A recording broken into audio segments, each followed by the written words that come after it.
One, two, one, two, three, four. Bagaimana jika sebuah rumah bukan hanya tempat tinggal, melainkan simpul waktu yang menyimpan rahasia, luka, dan keputusan yang tak pernah benar-benar selesai? Housemates hadir dengan premis sederhana, namun perlahan berubah menjadi kisah yang mengusik emosi dan pikiran. Film drama thriller asal India ini disutradarai oleh R. Senthil Kumar dengan pendekatan cerita yang menggabungkan konflik keluarga, elemen fiksi ilmiah, dan horor psikologi secara halus tanpa bergantung pada jump scare murahan. Dirilis pada tahun 2025, Housemates dibintangi oleh Darshan sebagai Karthik, Arsha Kandini Baiju sebagai Anu, Kali Venkat sebagai Ramesh, dan Vinodini Vaidyanathan sebagai Viji. Film ini berpusat pada Karthik dan Anu, pasangan muda yang pindah ke sebuah rumah lama demi memulai hidup baru. Namun, alih-alih ketenangan, mereka justru dihadapkan pada kejadian aneh berupa tulisan misterius di dinding yang ternyata menjadi media komunikasi dengan keluarga lain dari waktu berbeda.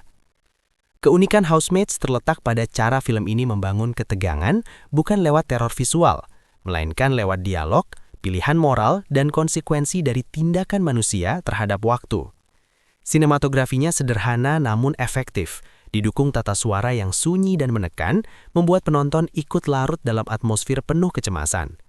Lebih dari sekedar film misteri, Housemates berbicara tentang kehilangan, hubungan orang tua dan anak, serta luka emosional yang bisa menembus batas waktu. Dan justru di sanalah, film ini mulai terasa benar-benar menghantui. Karthik dan Anu memulai kehidupan baru mereka sebagai pasangan suami istri dengan latar belakang yang tidak sepenuhnya ideal. Pernikahan itu terjadi setelah keputusan berani untuk kawin lari, sebuah pilihan yang membuat Anu harus menentang keinginan ayahnya sendiri. Tanpa restu keluarga dan tanpa tempat bergantung, keduanya sepakat untuk membangun hidup mandiri, percaya bahwa kebersamaan mereka cukup untuk menghadapi segala rintangan. Tekad itulah yang membawa mereka ke sebuah apartemen lama yang dipilih Karthik, bukan karena kenyamanan atau kemewahan, melainkan karena harga belinya yang terbilang sangat murah. Hari-hari awal mereka dipenuhi kebahagiaan kecil yang hangat, membersihkan debu yang menempel di sudut-sudut ruangan, menyusun perabotan sederhana, serta membayangkan masa depan yang perlahan ingin mereka bangun bersama. Pada tahap ini, kehidupan mereka berjalan normal, tidak ada suara aneh, tidak ada kejadian janggal, dan tidak ada firasat buruk yang mengintai. Apartemen tua itu sepenuhnya terasa seperti tempat berlindung, sebuah awal baru yang tenang bagi dua insan yang percaya bahwa cinta dan keberanian sudah cukup untuk mengawali hidup bersama.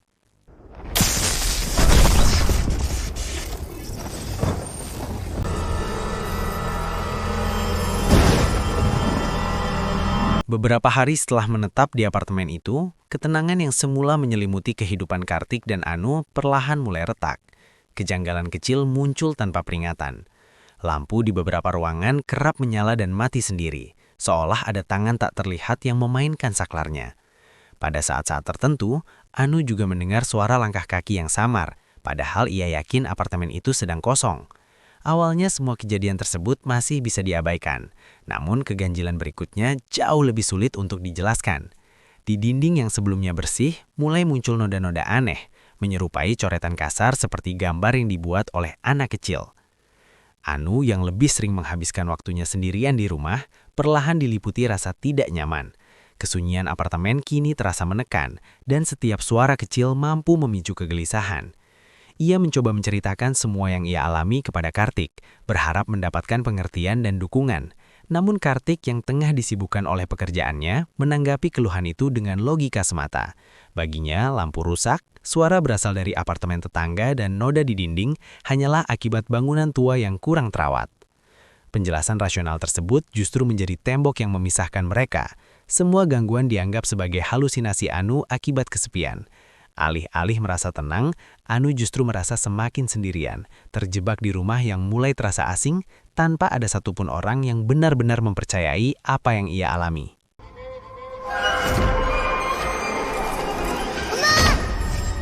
Sir, நீங்க போங்க. வாடா. ஓகேம்மா. 102 டிகிரி இருக்கு. இப்படி ஜுரம் வர்ற அளவுக்கு எத்தனை ஐஸ்கிரீம்டா சாப்பிட்டு? ஐயோ பார்த்து பயந்ததில் பாவம் ஜுரமே வந்துருச்சு. எதிரா கண்ணு பார்த்து பயந்த? பேய் பிசாசு மாதிரியா? ஆமா, அதேதான். இருக்கு, பேய் இருக்கு. நிஜமாவே எங்க வீட்டில் இருக்கு, நான் பார்த்தேன். அவன் சொல்றது ஏன் உண்மையா இருக்கக்கூடாது? வீட்டில் ஏதாவது இருக்குன்னா யாராவது இருக்கீங்களான்னு கேளு. பதில் வரலன்னா எதுவும் இல்லைன்னு நீ ஒத்துக்கணும். டீலா? Deal. Gangguan demi gangguan yang sebelumnya hanya dirasakan oleh Anu, kini semakin sering muncul, seolah apartemen itu perlahan menunjukkan wajah aslinya. Hari-hari yang dulu diisi harapan berubah menjadi rangkaian kecemasan tanpa henti. Anu yang semula percaya bahwa pernikahannya dengan Kartik akan membawanya pada kehidupan yang tenang dan bahagia, kini justru merasa pikirannya terkikis sedikit demi sedikit. Kesunyian rumah, lampu yang bergerak sendiri, suara yang tak pernah menampakkan sumbernya, semuanya menekan kondisi mentalnya.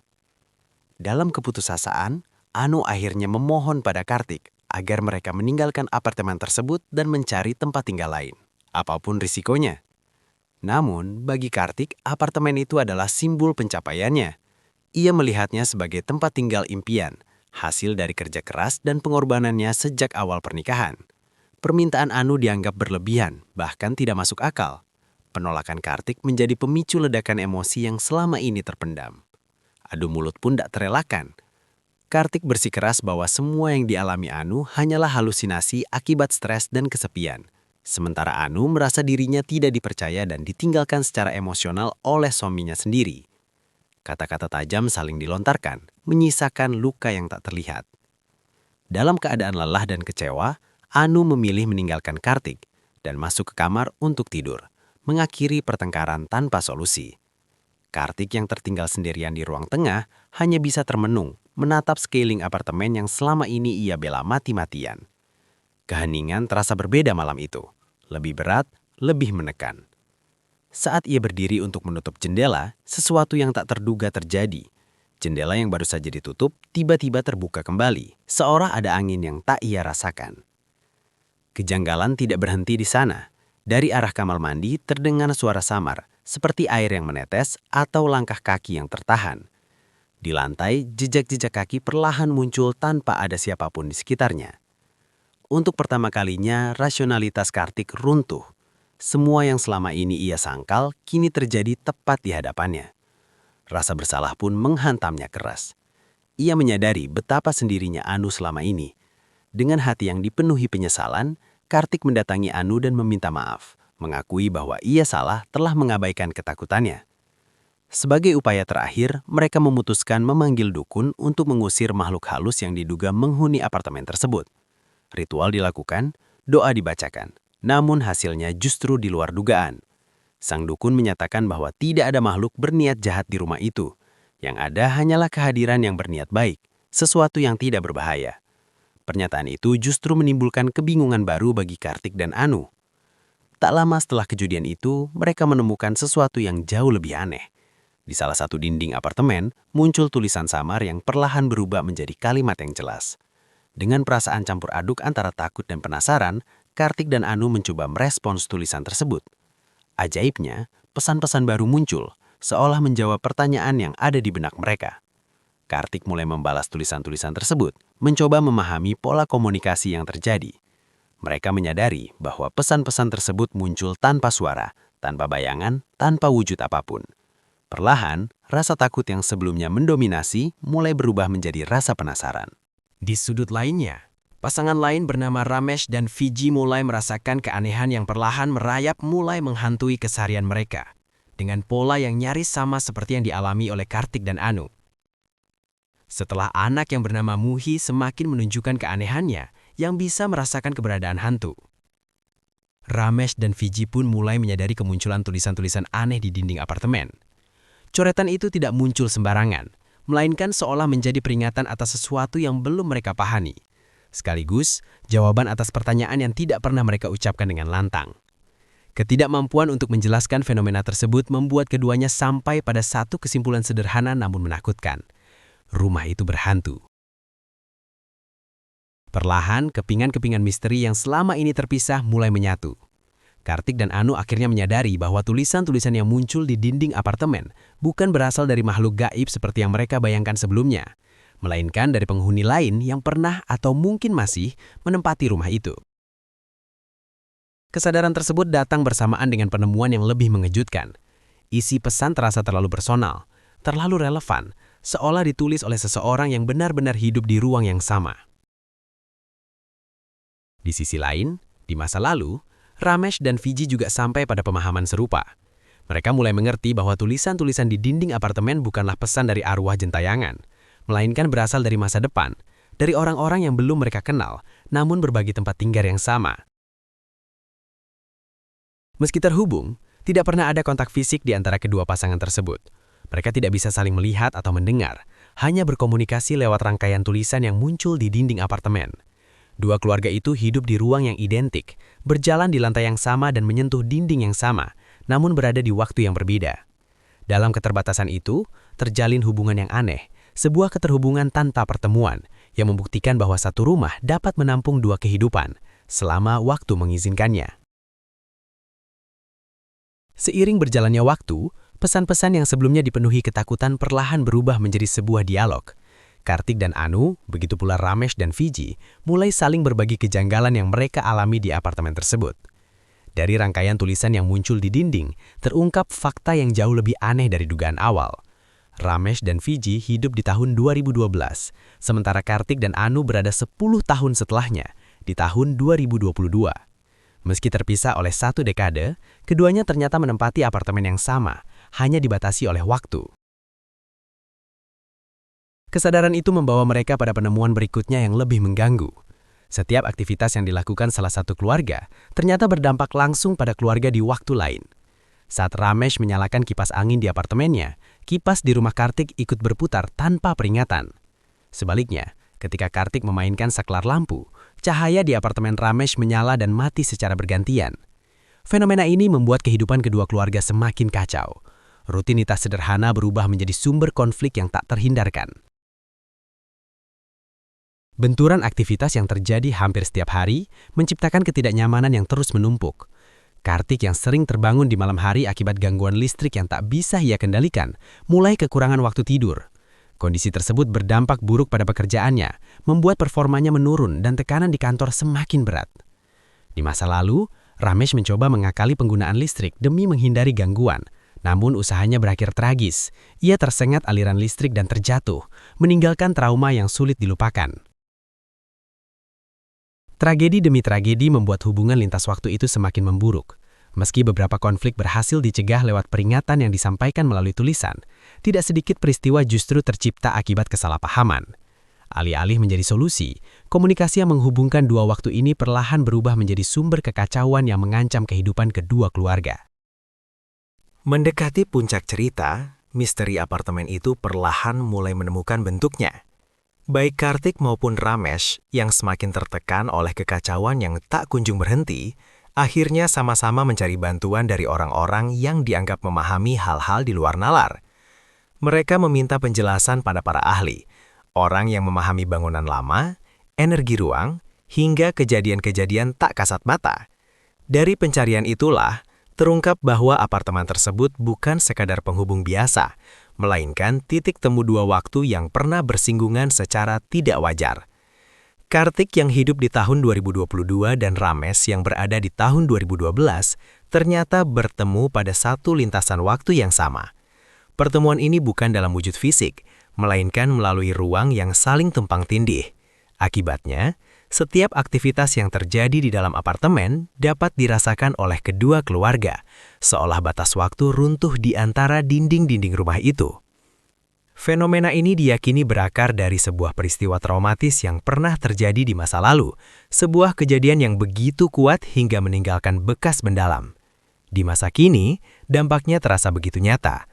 Kartik yang terus kehilangan waktu tidur dan fokus akibat kekacauan di apartemen, akhirnya harus menerima kenyataan pahit, pekerjaannya hilang. Tidak hanya berhenti sampai di situ, tekanan hidup Kartik pun semakin menumpuk ketika Anu, yang sudah tidak sanggup lagi menghadapi teror dan kegagalan demi kegagalan menjual apartemen tersebut, memutuskan pergi meninggalkan Kartik sendirian. Ditinggal tanpa pekerjaan dan tanpa pasangan, Kartik mencapai batas emosinya. Amarah dan keputusasaan yang selama ini ia pendam akhirnya tumpah melalui tulisan-tulisan kasar di dinding apartemen. Di masa lalu, Ramesh dan Fiji membaca setiap kalimat itu dengan perasaan campur aduk. Mereka terdiam, diliputi rasa iba terhadap penderitaan yang dialami Kartik, seseorang yang bahkan belum pernah mereka temui, namun kini terasa begitu dekat. Setelah meluapkan seluruh kekesalannya, Kartik mencoba keluar dari keterpurukan dengan bertemu teman-temannya. Kepada mereka, ia menceritakan betapa hancur hidupnya, tentang rumah yang tak bisa ia tinggalkan, dan masa depan yang terasa buntu. Dari percakapan itulah muncul secercah harapan.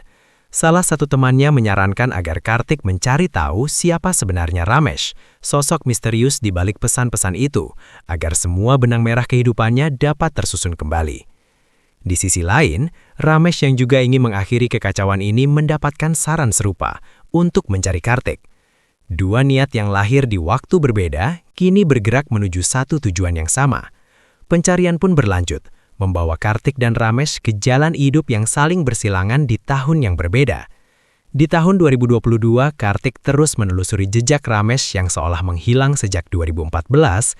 Di tahun 2012, Ramesh berusaha menemukan sosok Kartik yang ia ketahui bekerja sebagai pengantar pizza.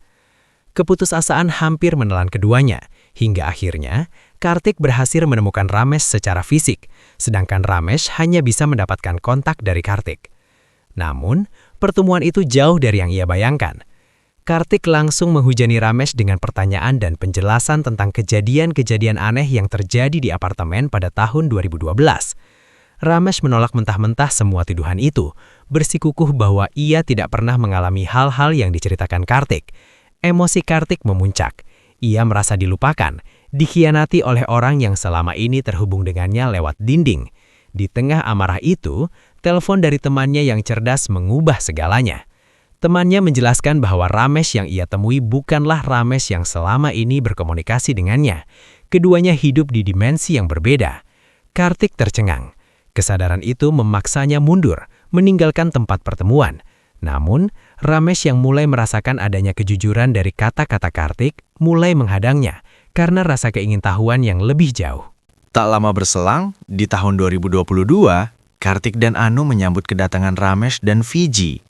Sementara itu, Ramesh di 2012 pulang dengan tangan kosong, karena Kartik 2012 baru bisa datang pada malam hari. Komunikasi antara Ramesh 2022 dan Ramesh 2012 pun dimulai. Keraguan sempat muncul. Ramesh 2012 mengira mereka penipu. Namun runtuh ketika Ramesh 2022 menjelaskan mimpi buruk tentang ibu mereka yang selalu membangunkannya di malam hari. Ramesh 2012 akhirnya percaya ada dirinya di dimensi lain. Saat percakapan berlangsung, Ramesh 2012 menanyakan kondisi anak mereka, Mahi. Kepanikan langsung menyergap Ramesh dan Fiji 2022. Mereka menanyakan tanggal dan jam, dan ketika angka menunjukkan tanggal 20 dan waktu hampir pukul 9, Fiji 2022 memerintahkan pasangan di 2012 untuk segera mencari Mahi di taman. Jika terlambat, Mahi akan mengalami kecelakaan dan koma selama 2 tahun. Ramesh dan Fiji 2012 berlari ke taman.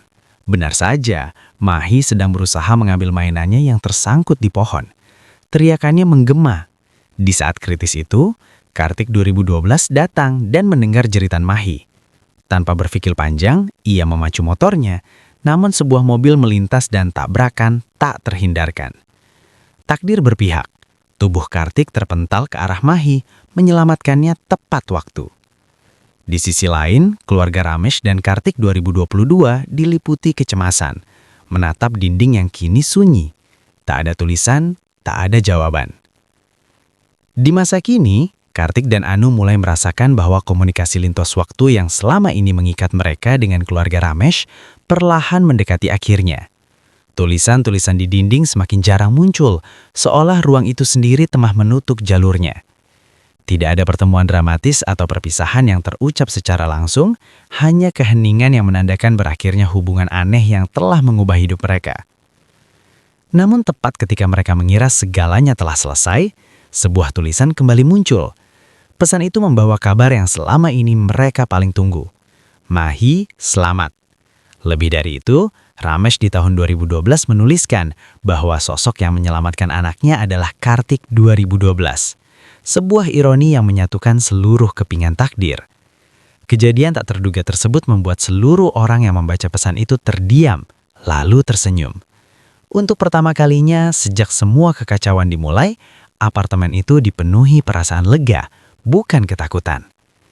Di penghujung cerita, Kartik dan Anu di tahun 2022 mengambil sebuah keputusan yang sederhana, namun penuh makna. Mereka sepakat memberikan apartemen tersebut kepada Ramesh dan Fiji 2022. Tujuan mereka bukan untuk melupakan masa lalu, melainkan untuk memberi pasangan itu kesempatan merasakan kembali kehadiran Mahi, meski hanya dalam bayangan dan kenangan yang terukir dalam tulisan di apartemen tua itu. Dengan keputusan itu, Housemates menutup kisahnya sebagai cerita tentang waktu yang saling tertaut, hubungan yang diuji oleh jarak dan takdir, serta luka-luka lama yang dapat diwariskan, namun juga disembuhkan lewat keberanian untuk memahami dan melepaskan. Pada akhirnya, Housemates bukanlah film yang berusaha menakut-nakuti penontonnya dengan jump scare murahan atau sosok hantu yang muncul tiba-tiba. Saat kredit akhir mulai berjalan, yang tertinggal justru rasa sunyi yang ganjil, bukan karena takut, melainkan karena emosi yang belum sepenuhnya reda. Film ini terasa seperti bisikan pelan tentang penyesalan dan luka lama, sebuah horor yang bekerja perlahan namun mengendap lama di pikiran. Sebagai penonton, saya benar-benar merasa diajak tinggal di dalam rumah itu. Setiap tulisan yang muncul di dinding bukan sekedar elemen misteri, melainkan seperti detak jam yang terus menghitung mundur. Ada rasa cemas yang tumbuh pelan, menunggu kebenaran apa lagi yang akan terungkap dan bagaimana dampaknya bagi dua keluarga yang terjebak di dalam pusaran waktu. Kekuatan lain dari film ini terletak pada akting para pemainnya, yang terasa jujur dan membumi. Reaksi panik, kebingungan, hingga secercah harapan di tengah keputusasaan disampaikan tanpa berlebihan, membuat emosi para karakter terasa dekat dan manusiawi. Kita tidak hanya menonton mereka, tapi ikut merasakan beban yang mereka pikul. Yang paling berkesan, Housemates dengan cerdas menolak menjadikan hantu sebagai musuh utama. Justru trauma masa lalu, kehilangan orang tercinta, dan keputusan yang salah di waktu yang salah menjadi sumber horor paling menyakitkan. Inilah jenis ketakutan yang relevan, karena bisa terjadi pada siapa saja.